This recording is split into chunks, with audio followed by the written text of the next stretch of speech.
Hello, everyone, and thank you for joining this session. Thank you, Sophia, so much for joining me today. It's an absolute pleasure and honor. Thanks for having me. Of course. So, today, for those of you who can't see above, this session is called Digital Legacy. What makes a brand endure? And what more of a perfect person to talk about this topic than Sophia Amoruso? For those of you who don't know Sophia, she is a trailblazing entrepreneur, best-selling author, and cultural icon who knows how to turn bold ideas into lasting impact.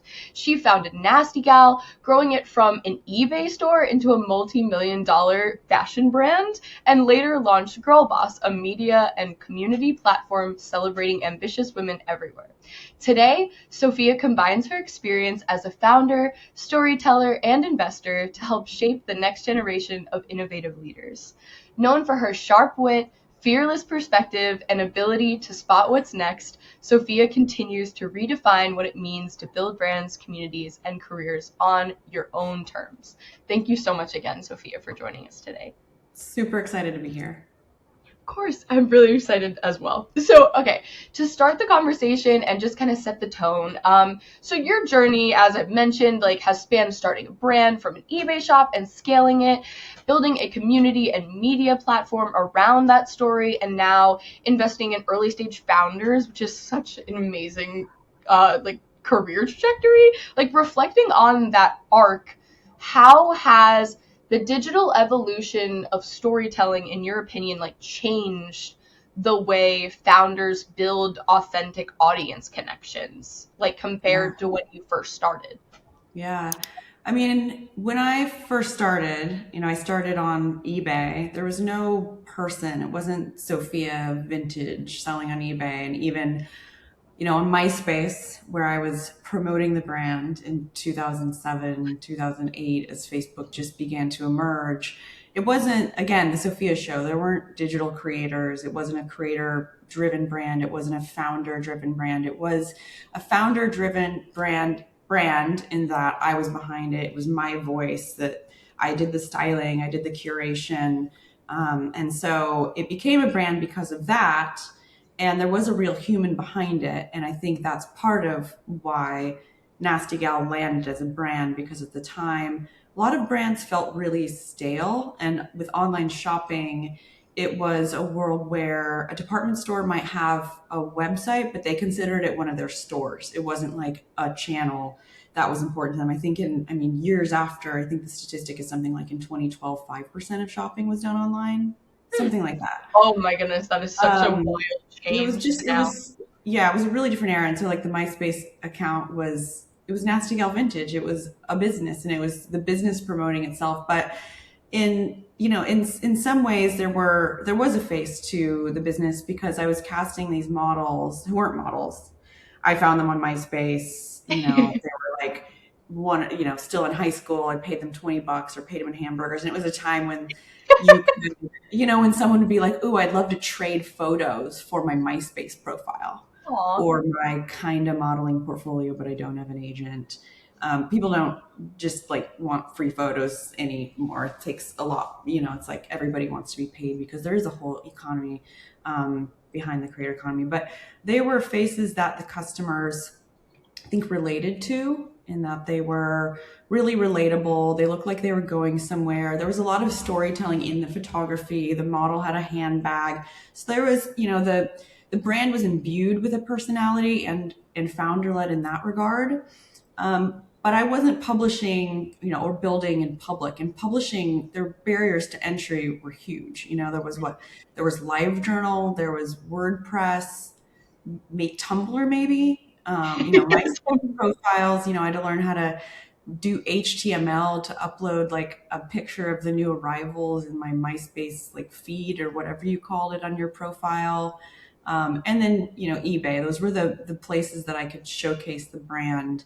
And there's such a bigger opportunity for discovery now, and so many more platforms to publish on.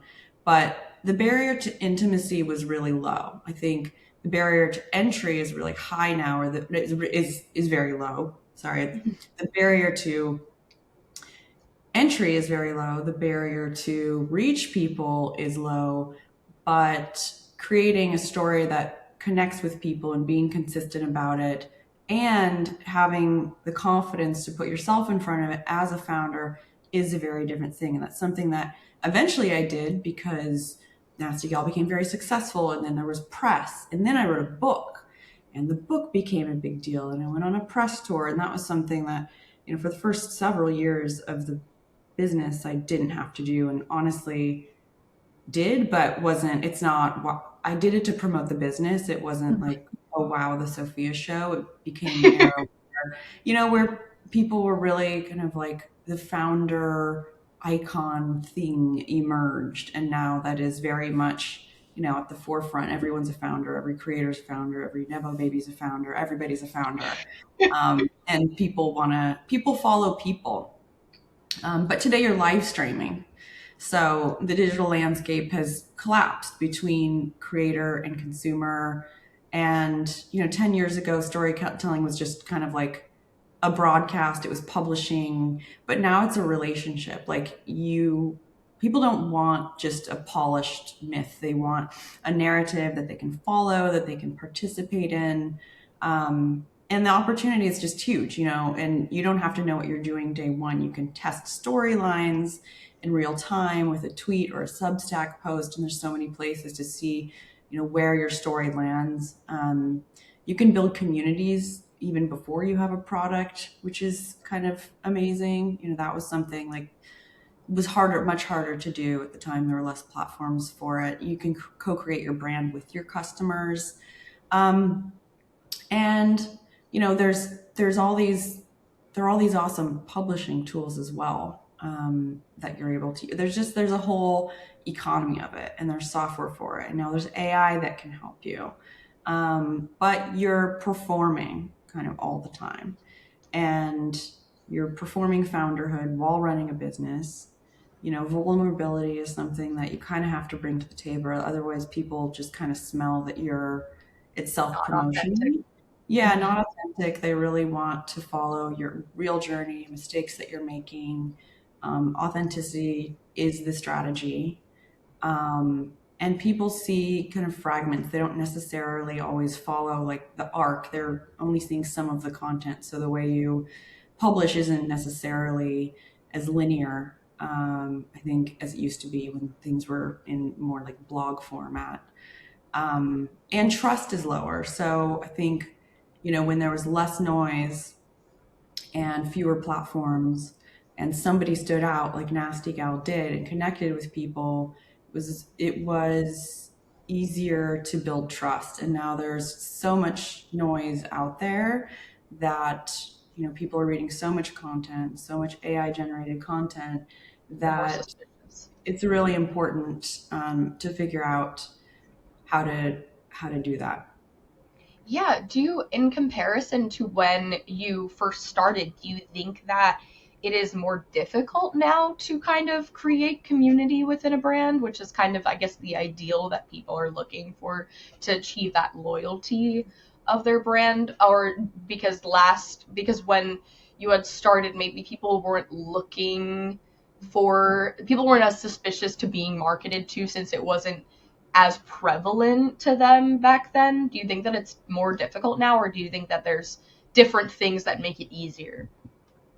I think it's more difficult if you don't have a great product or a great message or a great voice. And the brands that you really see stand out have a voice. Like Liquid Death, which is a water brand, stands out because of the marketing that they do and that they're willing to take risks. Even Glossier, when Glossier merged, it was kind of shocking. That was about being fresh faced and dewy and not slathering on a ton of, spackle that's going to cover your appearance, but instead highlight your appearance, but still be really fun and community driven and social. And there was a voice behind that really captured people and felt relatable. So, if you're just pushing out pictures of clothing, not really. But if you're telling a story about the people behind the business or the customers behind the brand, or the culture that you're operating in, or and ideally the culture that you're leading, it's not that hard to build a community. You just have to have a really, really clear narrative and be really consistent about it and take people along for the ride with you. Yeah, I think that makes complete sense, and that's a really great sentiment to point out because I think often people are very, for lack of better phrasing, like they really want to be people pleasers when they are marketing, and that's something that I think if you have a very targeted voice is a bit difficult to achieve, and so you kind of have to weigh which one is more important when going forward, and it's very difficult to please everyone if you have a targeted audience because obviously, of course people want to reach as many people as possible sometimes, but if you're if the water is murky about what your brand is and it's unclear because you are sacrificing that voice for achieving like a broader audience, then you might not resonate as well over time that you're looking for. Yeah, I think over time you can do that. And maybe, you start with a niche and you build this really kind of engaged community around a specific thing or even a specific product.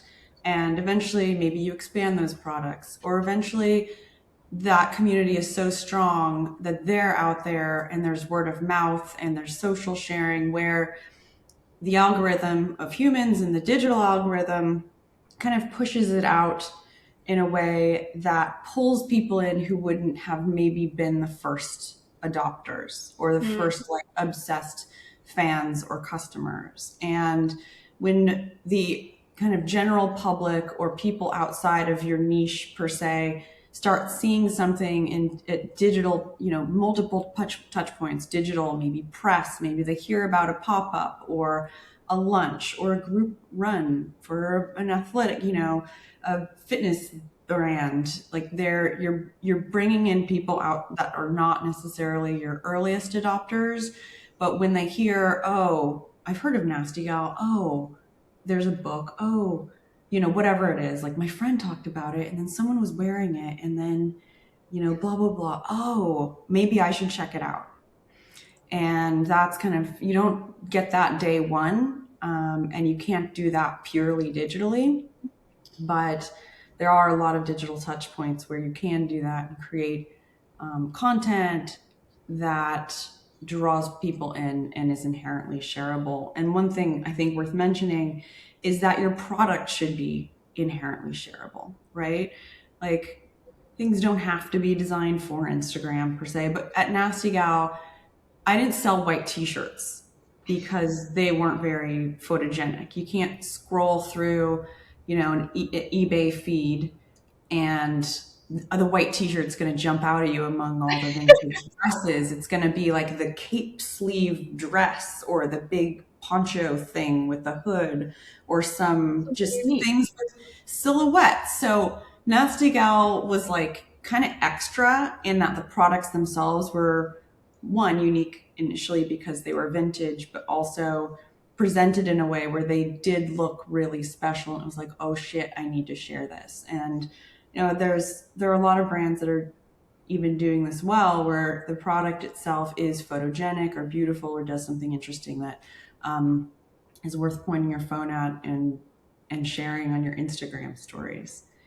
Yeah, Um, um, even speaking of like that concept of like shareability for lack of better phrasing, like how do you decide what's worth adapting versus like what's just noise? Because I think especially to your point, like the white t-shirt maybe just be the noise, and maybe that's something that a lot of people wear, but it's not necessarily something that's going to stand out in an algorithm. What is to you, like, how do you decide what is worth it? mhm. That's a good question. And I think it's something that there is no single answer to because the platforms are always changing. What gets people's attention is always changing. The formats are changing. Is it a carousel? Is it a reel? Do we do this on stories? Is it a collaborative post, right? Like what should the graphics look like. So it's really a matter of finding out what lands with your audience or the audience that you want and measuring it. I think one thing that, in the world where everybody is a digital creator, not everybody's a marketer and not everybody understands what a KPI is or what measurement looks like. And, when a brand reaches out to do a partnership with me or any creator, they are asking for metrics on my account. Like, what does engagement look like? Where are people? Are they sharing? Are they saving? And those are things that I think anybody who's taking the time to create content, especially anybody who's trying to monetize their content and ultimately drive sales to something else, needs to understand. And that's something you don't even hear creators talk about, that there's a whole world of creators who are like, let me teach you about being a creator, or let me teach you about marketing. But I've actually maybe never seen an Instagram reel about measurement. That's it. Yep. It's so weird. People are teaching about finance. They're teaching about, the algorithm prefers that people DM you or save something, but it's all really, Outcome. That's um, not. Yeah. yeah, it's not something that's measured. And, to get ahead, I think measuring ruthlessly, relentlessly, Yeah. both Yeah. is something that's totally worth doing because it takes a lot of time and energy to create content. Yeah, and I think that that's a really great point to be made because like there are many successful influencers, for lack of better phrasing, that maybe sell a product or promote a product that did not have any kind of typical marketing experience. And there are many successful brands that have the same like background that don't have any kind of marketing experience, and it just kind of they just found out what worked for them. And that is something that is possible for really anyone as long as they work hard and they find out like what they're really like what resonates with their audience. And I think that sometimes people are so focused on those measurements that they don't actually think about that bigger picture, which is just, does this work? Like, not like, yes, there is research and statistics that can prove that something works, quote unquote, but if you're not genuinely thinking about how something resonates or for longevity, then what really is the point in those in focusing so much on statistics? Yeah, and also, why will it resonate? What are you giving to somebody? Are you giving them something relatable? Are you giving them something educational? Are you giving them something entertaining? Are you giving them something to talk about with their friends over brunch, or even just to share because it's going to make them look smarter if they put it on their Instagram stories, right? Mm-hmm. I think most content should be in service to the viewer, because those are the people that you're ultimately serving, and that's what's sticky. It's, and even it could just be inspiring people. But if it's just purely kind of narcissistic babble or, self promotion, it's not gonna land in the same way that something that's relatable is. There's a founder who's based here in London. She started a brand called Tala. It's an activewear brand, and she's gotten really huge. And I think Tala's done pretty well.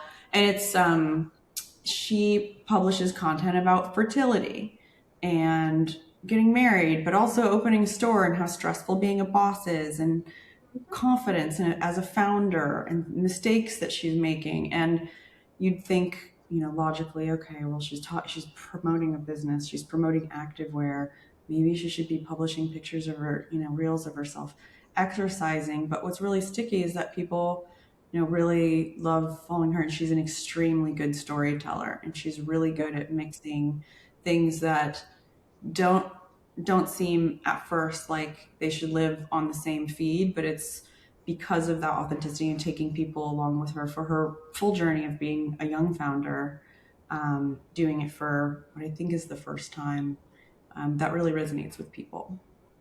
Yeah, because she's presenting herself as a real person. I completely understand what you're saying. It's just I think a lot of people, especially when they are a thought leader or they represent their brand, that it is not considered, because you're sometimes so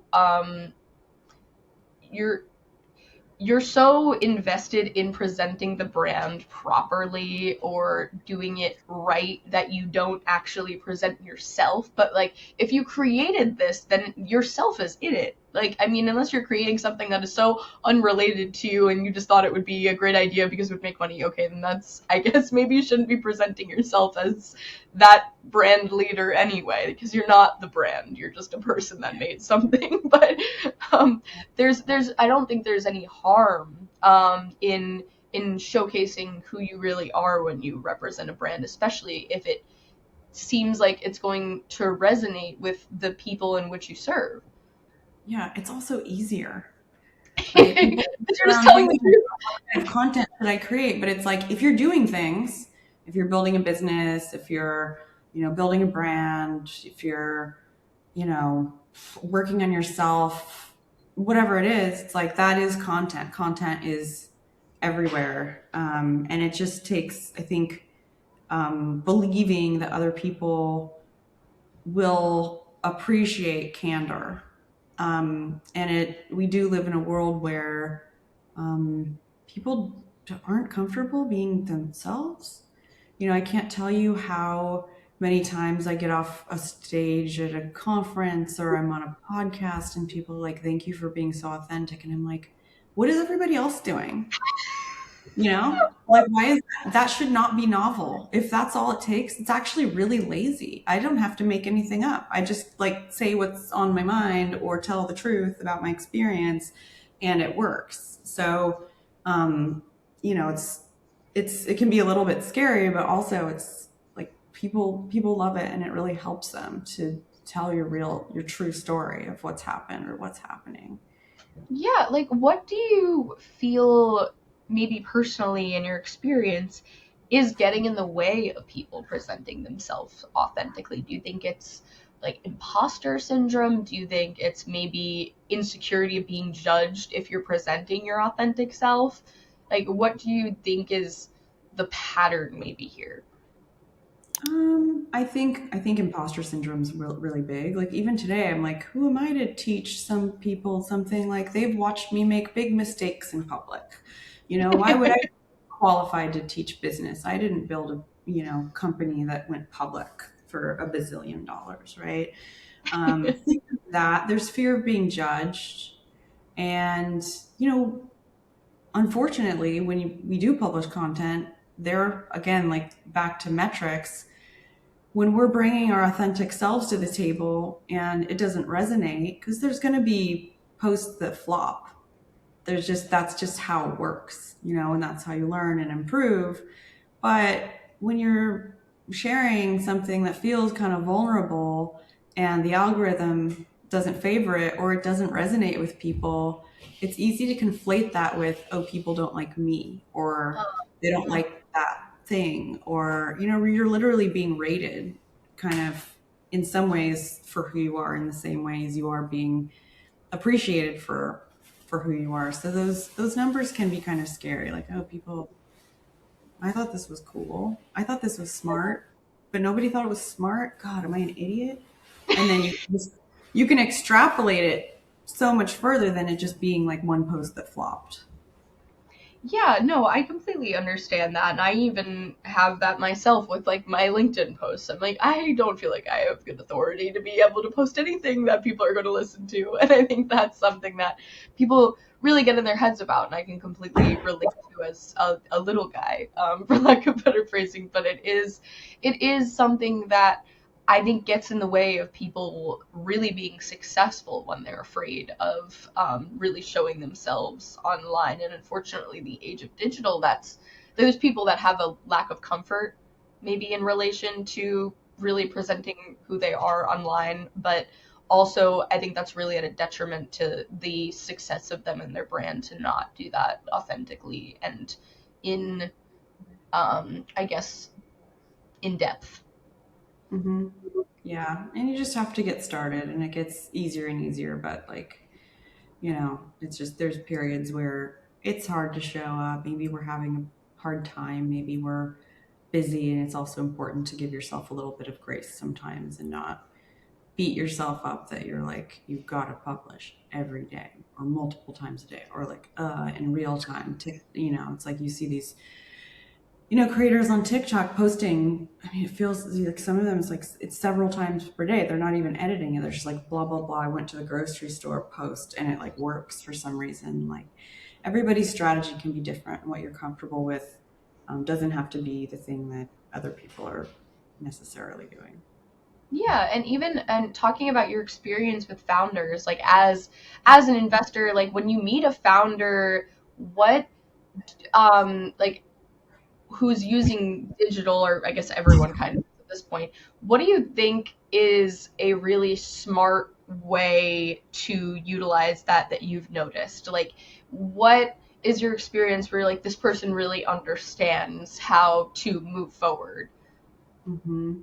With creating content, Yeah. yeah. Hmm. Um, there's someone named Cat GPT who just like came out of nowhere. Her name's Kat. I love that. And she talks about is AI and technology, and she's really, really consistent. And she, I think, came out of the blue maybe a year ago, and I don't know how many followers she has now, but it's a lot. And she's just been super duper consistent. And she's talking about something that everybody's curious about, and she's doing it in a way that is really understandable and relatable and also educational, also aspirational. The content is polished enough, but it's not super hyper polished, which might work for someone else, but it feels very authentic to her, where she's just kind of like a girl and a woman in San Francisco talking to you about things that she knows or studying or reading so that you don't have to. And she's done extremely well. And she launched a product that's like a plug-in, I don't know if you plug it in, maybe it's like an IP phone, but it looks like an old telephone, and it works like a telephone, but it's like a physical big phone, like the kind with a heavy kind of Yeah. receiver thing. Um, and I think that's like sold out and done well, and it's just kind of a funny, unexpected thing for her to launch, but something that she's built like a fan base and a following around, and people really liked, and I think was successful.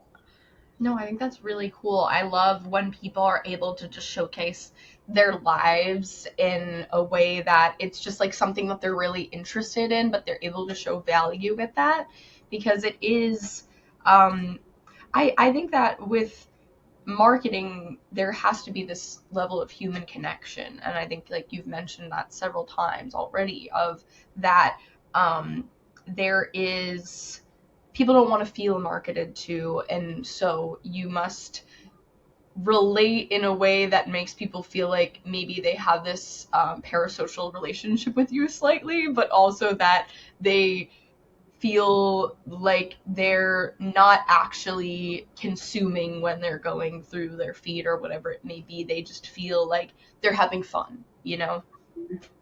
Yeah, absolutely. It's like the posts that I know really resonate are where people are like, oh my God, I feel this like so strongly, or I was just thinking about this last week, or I was just talking to my friend about it. Thank you. And when somebody sees someone that they admire talking about something that for them feels really banal or like human or lonely, like it's just them, and they're like, oh shit, like if that person who they perceive to be like a high achiever, someone who's figured it out, which I haven't, and I say something that everybody else experiences or thinks about, but for some reason, I mean, I don't think it makes sense that I'm given like extra credit for it, but it does make people feel seen. And sometimes it can be just the most basic thing where people are like, oh yeah, I was really confused by that too. Thank you. That thing you talked about. Like, I didn't understand it either. I thought I was kind of behind, slow. Yeah. No, it feels like you have this like someone sees you. Like you want to feel seen, I think, and especially when you see someone, as you mentioned, like someone that you feel is high achieving or you look up to, or and they say something that you've been thinking this whole time. You're like, oh wow, like I can relate to this person that is able to achieve so much. Like I can do it too. Too. It's like inspirational almost, even if it's something very small that you're relating to, because you're like, wow, I'm not so different from this person that has been able to do so much or has been able to achieve so much. And it, it goes back to that relatable point. But it also it gives you the ability to see yourself in a different light of that.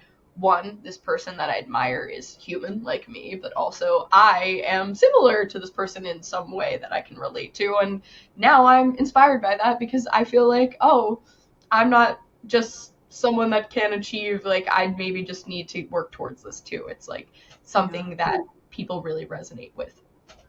I agree. There's something that like the CMO, he was like the head of marketing at Urban Outfitters, and then he went to Patagonia. And I think I tried to hire him a few times when I worked at Nasty Gal. He said something that applies not just to brands, but I think to any kind of content or marketing or um, what you're putting out there. And he said, great brands give people permission to be themselves. And I think that's one of the highest things a brand can do is just to show somebody, either, meet them where they are and say, hey, dude, like you're normal. But then also say, here's what you're capable of, or it's okay to be you. It's okay to be wherever you are right now. And hey, like, let me take you for a ride. Maybe you can be a little bit better, but I'm not going to leave you in the dust. Yeah, that's like a brand almost showing kindness, and Mhm. I think that that's something that is really, like, it's something that will always prove to be successful, because what is someone going to say negatively about a brand that's just extending an arm? Like, there's nothing that you can really say to be pessimistic about that journey or that brand, because there's nothing. It's just acceptance. Like if you're reading off of it, it's like you have a brand of acceptance and that's what it's building off of, then it's like it can only have a positive trajectory at, like, even if it doesn't take as quickly, or as like you don't meet your goals as quickly as you'd hope to. Yeah, it's worth it. It's worth it in the long run. Absolutely. Do you think that there is a um do you think that there is some kind of line for how open you should be online in when you're presenting a brand? Like, do you think that, number one, uh is there a place in which you can go maybe too niche and then you're kind of put into a box of expectations or stereotypes around your brand? Where, like, when you want to explore maybe a new product or something, you feel like there's not that openness to be able to explore. Is there situations in which you found where maybe you can set yourself up for success in case you want to do that in the future? Yeah. I mean, you're talking to someone who sold clothes, then wrote a book. I mean, they're related, but just did the girl boss thing and am now an investor. And those things are all related to me and what I learned and the relationships I built and what I have to contribute to founders now when I invest. That's all like very linear and obvious to me, but to everyone else it may not be. And people will, once you're known for something, it is harder to pivot. I mean, you can only hope that people follow you for something, but it is easy to box yourself in. Girl Boss became like this zeitgeisty thing, right? It became a Netflix series. Then I started a business called Girl Boss, and it was like even today when I say I invest in, startups, people are like, "Oh, are you investing in women?" It's like, yes, but in addition, yes, also that's not my platform anymore. And it doesn't have to be my platform for my entire life. I feel like Yeah. I need my contribution to, having like everything I do be focused on women. I had two businesses with a gendered name, which don't recommend because it does can box you in, and sentiment can shift around. I mean, gender is a whole other topic that probably isn't for this conversation, but for me, for people to be like, oh, not girl boss, not the girl boss, that's not your focus, is sometimes a little bit challenging, and like it follows me, and it's great. Like I achieved that, and I'm known for something, but also who I was isn't who I am, and who what I've done doesn't define who I am. And who I am today is like I'm really not. I'm the same person, like at my core, but even when we evolve, other people just kind of they want like a shortcut to who they think you are, because it's like fits in their brain better. And when you Yep. challenge that, they can be kind of resistant or confused. But again, like if you bring people along for the ride and say like, because to you, again, to me, I guess, again, these aren't like schisms between, oh wow, I had a startup, I raised venture capital, I met a lot of founders, I met a lot of investors, I made a big impact, I have a platform, I can use all of that to invest. I have good taste, I have good access in companies. Founders want to let me invest in their companies when they've got like everybody begging to give them money. It's like I have an advantage. To me, that is just like a huge, obvious stack of things that lends itself to having a venture fund. But without taking that out of my head and sharing that with people, it's harder for them to make the connection.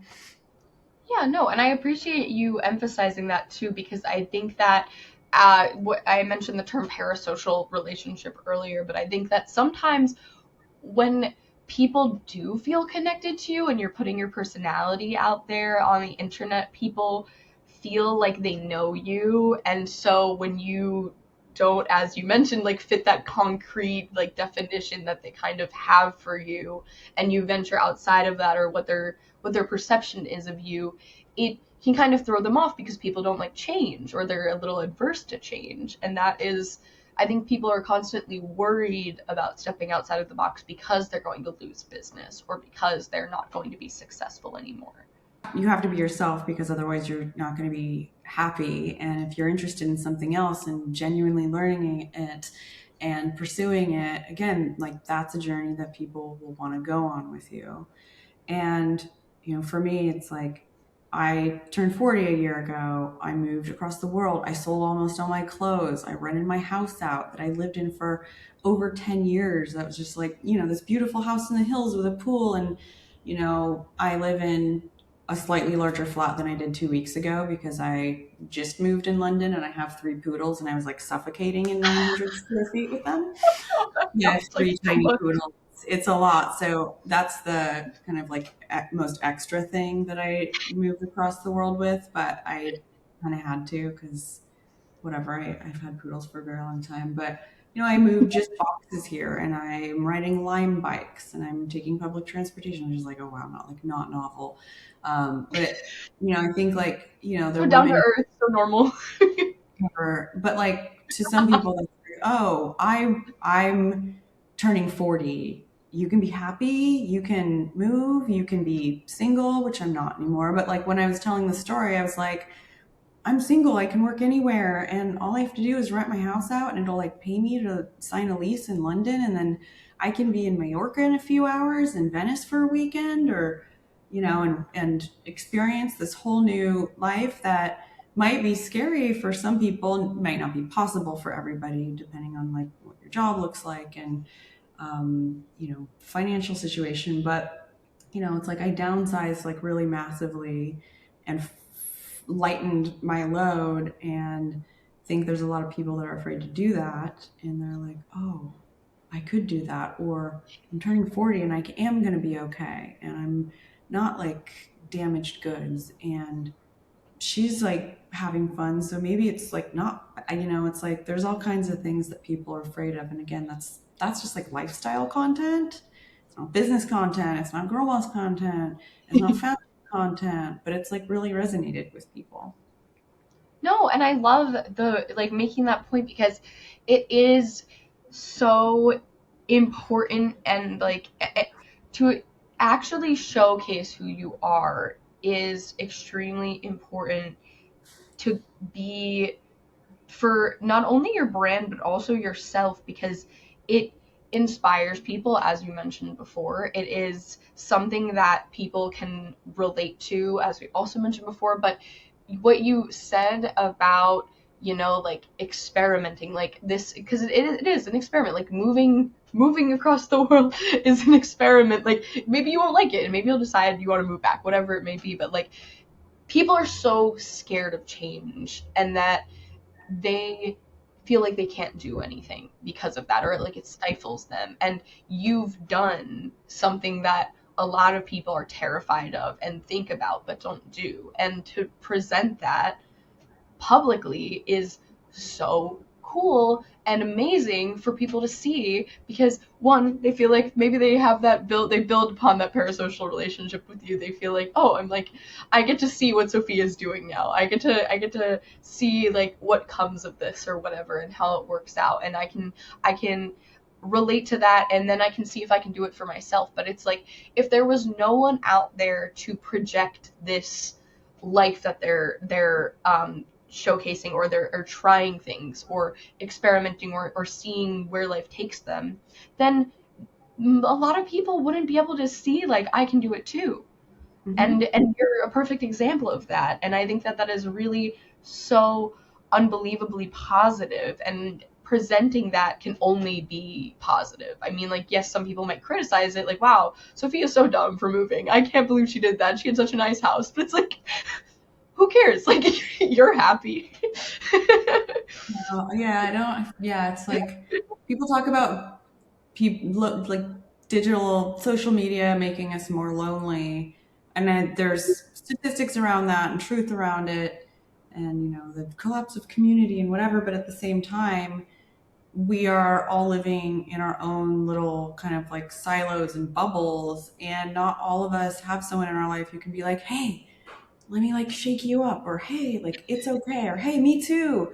And to be able to access that from anywhere you are and across the world, and see that other things are possible for you, isn't something that you could do 20 years ago in the same way. I guess you could read a book or a magazine article or watch a documentary, but it wasn't something where it was like, oh wow, someone that I follow or relate to or who I've shopped with, or like there's degrees of connection, even a friend of a friend, that may not be sharing that directly with you, but we're able to witness things now that expand our world in ways that we weren't able to before. And again, like when you're creating content, that is such a valuable service to people, and it does change people's lives. 100%. And even to, and I know we kind of got off track a little bit, but out of curiosity, I think this is such a helpful conversation. So regardless, I don't care. But I would really like to talk about, like, okay, so like having grown up in the digital age and like built your business in the digital age and everything like that, and now discussing presenting yourself online so authentically. How has that been difficult for you? Like, how would you help, or like, what advice would you give to someone that is presenting themselves online, but maybe like are going through hardships, like fearful of being judged or whatever it may be? Because I'm sure that even though you seem to present yourself as such a confident like person that is so like proud of what you did, and you should be, like I'm sure there's been like times where it's been difficult to be presented online. Yeah. I mean, I experience that all the time. I'm like, okay, there's people who there's still like little echoes of criticism that show up on my Instagram feed. TikTok is like not very nice. So negative, Um, because they're people just so mean. record and then they put it out there and they don't think about it. They're just so mean. And, so it also depends on the platform. Like I would much rather spend my time on Instagram than TikTok, where it's some new people who like don't have the full picture of my story and haven't followed like the ups and downs. And when I am vulnerable there, it's much scarier than on Instagram, or with a newsletter. And you don't have to publish on every platform. And there is a community for you. It could be on LinkedIn where they find inspiration and education and really, really resonate with you. But it's absolutely scary. I think the reason Nasty Gal, I left Nasty Gal, and it didn't end well. I didn't sell the company. It kind of fell apart, but it sold. That was in 2016. That was at the end of 2016. And so it's going on 10 years. And had I not just kept showing up, I put on a conference 4 months after I left Nasty Gal, and there were awful headlines, and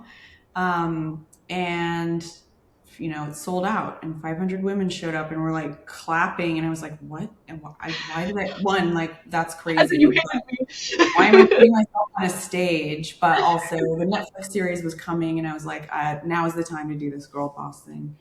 And I just kept going. And again, you just have to trust that the right people are going to follow you and relate to you when things are good and when things are bad. And the people who don't get it will find their way out the door. Don't they don't have to follow you. You don't have to be for everyone, but I definitely still have like confidence issues. And what I post, do I sound smart? Is this too generic? Am I a domain expert at anything? Like, I am, but can I talk about it the way? Who are these experts who have never done anything, who are so articulate and can share extremely like specific, knowledge that I know I have, but like, where is it? And like, why isn't it coming out of my mouth? And I want to, so think we all experience imposter syndrome. We're all afraid of being judged. It doesn't, I think, matter like how successful you are as a creator or somebody who's putting yourself out there in some capacity. And it's definitely a gut punch to have people you don't know commenting on your real life. And so advice for that is like, it's like, what are the choices? You disappear and you lose opportunity. I think it's okay for mental health breaks. You don't have to, I'm not, for everybody here, it's not like you have to be a creator, you have to put yourself out there. But since this is what we're talking about, and if it is something that you're doing, again, I think it is important to know that you can switch things off for a few weeks or a month and say, people respect that. Like, I'm going to take a sabbatical. This is too much for me. I'm having a hard time. I don't want to talk about it. You don't have to talk about everything. So I think it's just knowing that there are exceptions to everything. You don't have to put everything out there. When you are critiqued, sometimes there are things to learn from it, unfortunately.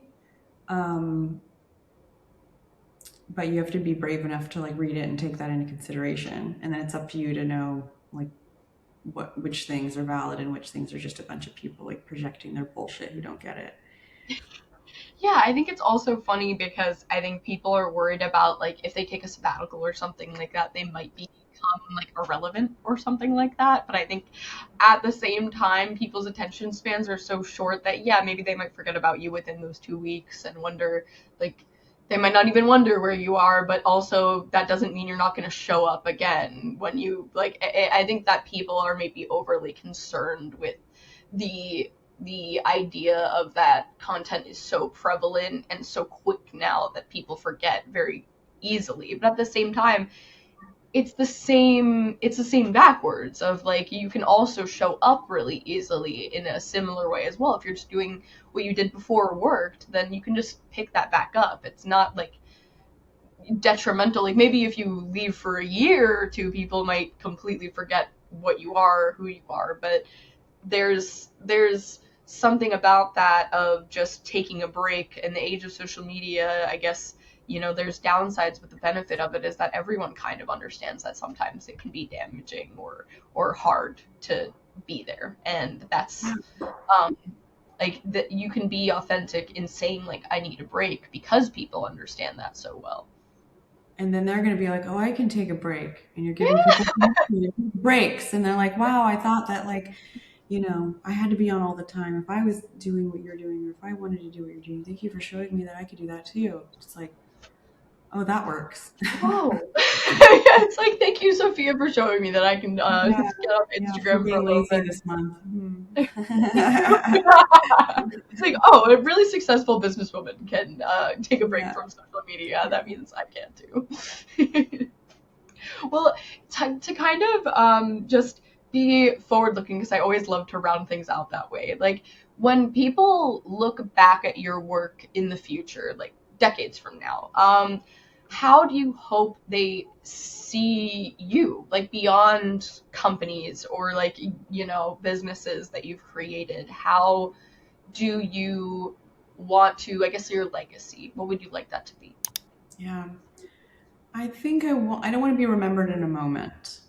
Like we talked about, I want to be remembered as a through line, as the full kind of picture and richness of my experience that doesn't really completely make sense if you just follow one thing. I think there's things to pick from, the Nasty Gal era and the Girl Boss era and what I'm doing now and investing and moving across the world, but it all really only makes sense in context. And I think the biggest thing any of us want from anybody that cares about us, from strangers, is to feel understood. Yeah. And that is a hard thing to, you know, ensure when people that you don't know are getting bits and pieces of your life. So I think as much as possible, I want people to, see a holistic view of my life and my impact, and hopefully draw inspiration from the variety of things that I've done. And that it gives them permission to evolve. And then that story keeps doing the work, like for a really long time. Girl Boss was published in 2014, and people write me all the time saying, I read your book and it inspired me to start a business. And it's like, it's been 11 years. And, I think legacy is about putting things into the world that you don't know will work, and when they do, knowing that there's going to be a long tail effect to those things much greater than you could have ever intended. And the reward that comes from that is absolutely worth the risk that it requires to put it out there.